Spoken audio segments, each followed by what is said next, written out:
പ്രിയ ചങ്ങാതിമാരെ, നമ്മുടെ എല്ലാവരുടെയും ജീവിതത്തിൽ നമുക്ക് ഒരു ഹീറോ അല്ലെങ്കിൽ ഹീറോയിൻ എന്നും ഉണ്ടായിരിക്കും.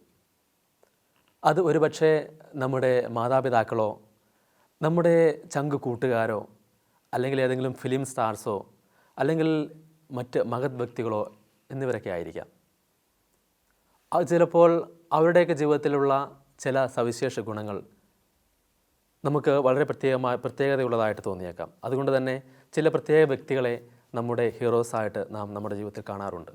അവരുടെ ജീവിതത്തിൽ സംഭവിച്ച കാര്യങ്ങൾ അല്ലെങ്കിൽ അവരുടെ ചില സ്വഭാവ വിശേഷണ ഗുണങ്ങൾ എല്ലാം നമ്മുടെ ജീവിതത്തിലേക്ക് നാം ചിലപ്പോൾ കൊണ്ടുവരാറുണ്ട്. അപ്പോൾ അങ്ങനെയുള്ള ഒരു വ്യത്യസ്തത നിറഞ്ഞ ഒരു വ്യക്തിത്വമാണ് നമ്മുടെ എല്ലാവരുടെയും ജീവിതം. ഇന്നേ ദിവസം നാം ചിന്തിക്കുന്നത് നമ്മുടെ ജീവിതത്തിൽ അല്ലെങ്കിൽ നമ്മുടെ ക്രിസ്ത്യാനികളായ നമ്മുടെ ജീവിതത്തിൻ്റെ ഹീറോ അല്ലെങ്കിൽ നമ്മുടെ ജീവിതത്തിൻ്റെ പ്രൈം ഇമ്പോർട്ടൻസ് ആർക്ക് കൊടുക്കണം എന്ന് നാം ചിന്തിക്കുന്നു. 33-ാമത്തെ വയസ്സിൽ സ്നേഹം കൊണ്ട് ലോകം കീഴടക്കിയ നസ്രായനാണ് എൻ്റെ ഹീറോ എന്ന് പറയുന്നവനായിരിക്കണം ഓരോ ക്രിസ്ത്യാനിയും. നമുക്കറിയാം, നമ്മുടെ ജീവിതത്തിൻ്റെ തുടക്കം മുതൽ മാമുദീസ മുതൽ നമ്മുടെ മരണക്കിടക്ക വരെ അവൻ്റെ സാന്നിധ്യം, ആ ഹീറോയുടെ ഓരോ ഇടപെടലാണ് നമ്മുടെ ജീവിതത്തിൽ ഏറ്റവും പ്രത്യേകതയുള്ളതായിട്ട് നിറഞ്ഞു നിൽക്കേണ്ടത്.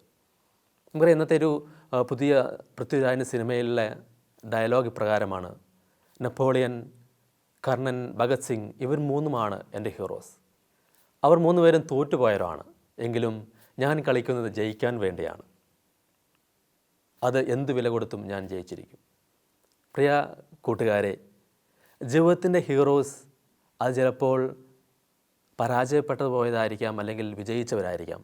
പക്ഷേ നമ്മുടെ ജീവിതത്തിലെ നമ്മുടെ ഹീറോ, നമ്മുടെ കർത്താവായ ക്രിസ്തു, അവൻ ജീവിതത്തിൽ നമുക്ക് വിജയം നേടിത്തന്നവനാണ്.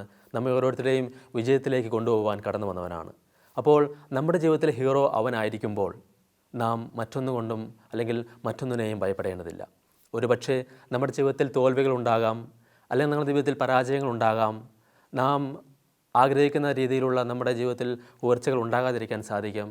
നാം നമ്മുടെ റോൾ മോഡലായി കൊണ്ടു നടക്കുന്ന ഹീറോയുടെ ജീവിതത്തിൽ സംഭവിച്ച പോലുള്ള മഹത് കാര്യങ്ങൾ നമ്മുടെ ജീവിതത്തിൽ ഒരുപക്ഷെ സംഭവിക്കാതിരിക്കാം. പക്ഷേ അവിടെയൊന്നും നാം തളരരുത്.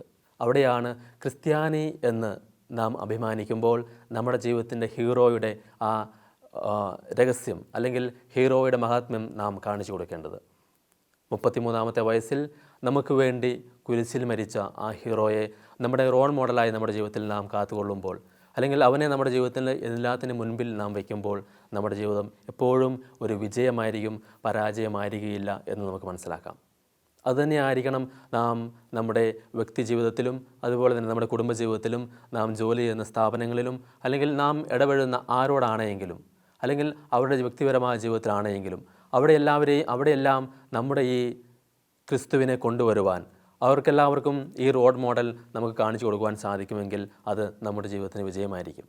നാം മറ്റൊരു ക്രിസ്തുവാകുവാൻ അല്ലെങ്കിൽ മറ്റുള്ളവർക്ക് ഒരു റോൾ മോഡലാകുവാൻ വിളിക്കപ്പെട്ടിരിക്കുന്നതാണ്. അപ്പോൾ ക്രിസ്ത്യാനികളായി ജീവിക്കുമ്പോൾ നാം മറ്റുള്ളവർക്ക് ഒരു റോൾ മോഡലാകണമെങ്കിൽ, അല്ലെങ്കിൽ നാം മറ്റുള്ളവർക്ക് ഒരു ഹീറോയാകണമെങ്കിൽ നാം ആദ്യം ഈ ഹീറോയെ, നമ്മുടെ ഹീറോയായ നസ്രായനെ നാം അനുകരിക്കണം. അവൻ്റെ ജീവിതത്തിലുള്ള ക്വാളിറ്റികൾ, ഗുണങ്ങൾ എല്ലാം നമ്മുടെ ജീവിതത്തിൽ നാം പാകപ്പെടുത്തുമ്പോൾ, നമ്മുടെ ജീവിതത്തിൽ നാം പ്രാവർത്തികമാക്കുമ്പോൾ നമ്മുടെ ജീവിതത്തിൽ നമ്മെയും മറ്റുള്ളവർ ഹീറോ ആക്കി സ്വീകരിക്കുവാൻ കടന്നു വരും. അപ്പോൾ അങ്ങനെയുള്ള ഒരു ക്രിസ്തീയ ജീവിതം പടുത്തുയർത്തുവാൻ, അങ്ങനെയുള്ള ക്രിസ്തീയ ജീവിതത്തിൻ്റെ അടിത്തറയിൽ വളർന്നു വരുമ്പോൾ നമ്മുടെ ജീവിതവും ഏറ്റവും മനോഹരമായി തീരും. അല്ലെങ്കിൽ മറ്റുള്ളവരും, നമ്മുടെ കുടുംബത്തിലുള്ളവരും, നമ്മുടെ മക്കളും മാതാപിതാക്കളും സഹോദരൻ കൂട്ടുകാരും ബന്ധുക്കളും എല്ലാവരും നമ്മുടെ കൂടെ ആ നസ്രായനെ ഫോളോ ചെയ്തുകൊണ്ട്, നസ്രായനെ ഹീറോയായി സ്വീകരിച്ചുകൊണ്ട് നമ്മുടെ ജീവിതത്തിലേക്ക് എപ്പോഴും കടന്നു വരുന്നതായിട്ട് നമുക്ക് അനുഭവിക്കാൻ സാധിക്കും. അപ്പോൾ നസ്രായനായ ദൈവം, നസ്രായനായ ക്രിസ്തു നമ്മെ അനുഗ്രഹിക്കട്ടെ എന്ന് പ്രത്യേകം പ്രാർത്ഥിക്കുന്നു.